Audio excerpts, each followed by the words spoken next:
안녕하세요. 이번 시간에는 마사지를 하기 전에 여러분이 꼭 알았으면 하는 기본적인 상식에 대해서 또 말씀을 드릴 건데요. 워밍업과 쿨다운, 그리고 스트레칭, 마사지를 어느 때 써야 되고 적정한 압력이 어떤 건지에 대해서 말씀드리도록 하겠습니다.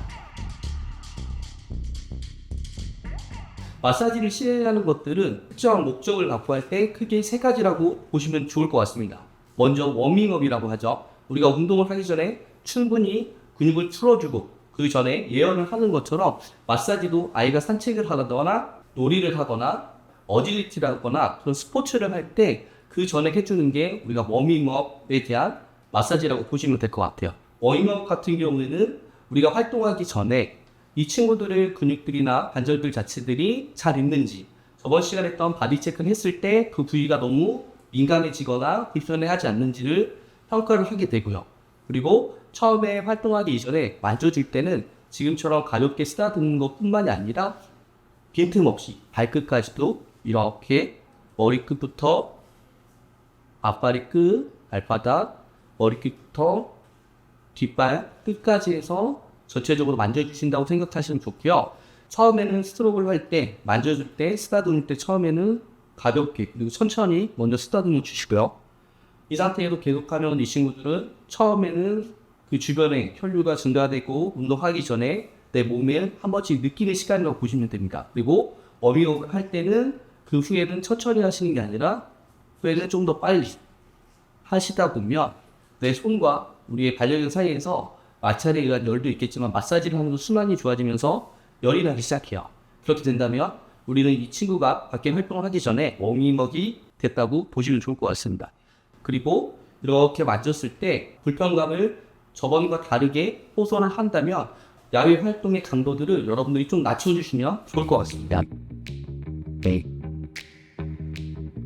쿨다운이라고 하는 게 뭐냐면요, 계속 밖에서 산책을 한다거나 그리고 놀이를 한다거나 어떤 것들 계속 하고 났을 때 뭉쳐져 있는 근육들을 가볍게 풀어주고, 그리고 아이들 같은 경우에는 밖에서의 그런 산책과 놀이들 자체들이 흥분성, 교감신경이라고 하는 부분들을 올려놓기 때문에 집에 와서도 흥분성이 쉽게 가라앉지 않는 경우도 있죠.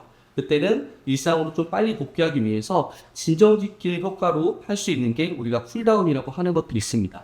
워밍업과 다르게 쿨다운 같은 경우에는 우리가 쓰다듬는 것 자체를 최대한 천천히, 그리고 이렇게 할 때도 우리가 썼던 부위들 자체들이 어느 한 부위에서 몸짓의 언어, 쳐다본다거나 움찔움찔 한다거나 피하는 부분들이 있다면 내가 그 활동 안에서 우리 반려견 그쪽이 좀 더 긴장하거나 무리가 됐을 수 있다는 것 정도로만 체크를 하시고 다음 시간에 하게 될 마사지 방법들을 여러분들이 적용을 시키시면 좋을 것 같습니다.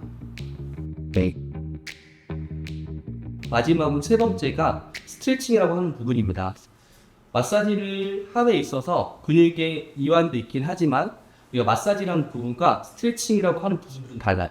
사람들도 스트레칭을 하는 것처럼 강아지들 또한 지속적으로 쓰고 있는 근육들 같은 경우에는 어떻죠? 근육이 짧아지게 됩니다. 그때는 그 범위를, 기능적인 범위를 올려주기 위해서라도 최대한 팔의 범위와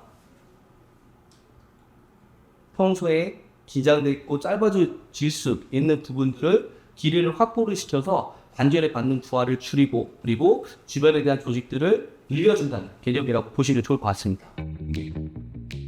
네.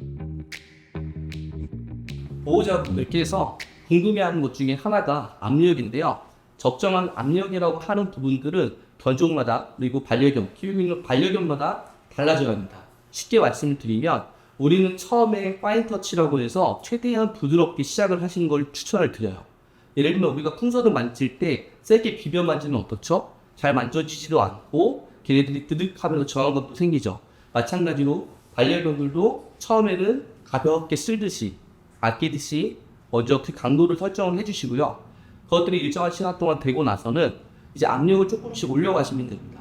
근데 압력을 올릴 때도 자, 이 강아지 같은 경우는 어떻죠? 소형견 같은 경우는 2에서 3kg, 중형견 5에서 8kg 이러한 무게가 있다고 하더라도 아이들보다도 제 손 무게 자체가 있기 때문에 처음부터 바로 내 힘을 줘도 누르기보다도 내 손의 무게를 통해서 최대한 편한 상태에서 쓰다듬듯이 하는 걸 먼저 추천을 드려요. 자, 이렇게 쓰다듬다가 이 부분들이 좀 편해지고 적응이 되기 시작하면 그때부터 조금씩 깊게 앉을 수도 있게 되는 거고요. 그리고 또 하나가 여러분께서 알고 있으면 좋은 상식 중에 하나가요. 먼저 부종이 있는 경우들, 그리고 근육이 과다하게 긴장되어 있는 경우들을 여러분들이 파악하시면 좋을 것 같습니다. 자, 예를 들면 근육이 너무 많이 긴장되어 있는 경우들에서는요, 편의점에 파는 닭가슴살처럼 이렇게 땡땡한 모습들이 있어요. 물론 그것들이 느껴지지 않는다면 왼쪽과 오른쪽을 서로 같이 만져봤을 때 한쪽이 더 단단하고 팽팽한 느낌이 있다면 그 부분들은 그쪽의 근육이 더 많이 긴장되어 있다고 생각하시면 됩니다. 그렇게 여러분들이 좌우의 차이를 보고 근육이 긴장된 느낌들을 한 번쯤은 비교해보고 찾아보시는 걸 추천을 드리고요. 그리고 또 하나는 부종이라고 하는 부분들. 이 아이들 같은 경우에는 털이 있기 때문에 우리가 사람처럼 보여질 때 부어있거나 하는 것들을 만져지는 게, 그리고 파악하는 게 쉽지 않으세요. 하지만 여러분들이 이렇게 쓰다듬으면서 만질 때 우리가 처음에 했던 바디 체크를 할 때 쭉 했을 때 어떤 몽글몽글한 느낌, 그리고 아니면 물풍선과 같은 약간 팽팽해진 느낌들, 물풍선처럼 볼록한데 하는 경우도 있다면 그 부위가 약간 부종이 있을 수 있다는 것들을 한 번쯤 고려하고 그 주변 부들을 나중에는 잘 풀어주시면 부어있고 불편해있고 염증이 있을 수 있는 부분들을 좋아지게 할 수가 있습니다. 그리고 이때도 마찬가지로 부종이 있는지 없는지 모르겠다 하면 왼쪽과 오른쪽을 좌우를 비교를 해서 분명히 똑같은 등인데도 한쪽에서 뭔가가 더 팽팽한 느낌과 물풍선과 같은 느낌이 있다면 그 부위는 여러분들이 좀 부종이 있구나 하고 그 주변부, 부종 부위를 바로 하기보다 그 주변부부터 해주시는 걸 추천드립니다. 이번 시간에는 우리가 마사지에 대한 기본적인 원리와 하는 방법들에 대해서 좀 알아봤는데요. 다음 시간에는 마사지를 부위별 그리고 상황별 어떻게 해야 되는지 말씀을 드릴 테니까 다음 영상도 기대해 주세요. 감사합니다.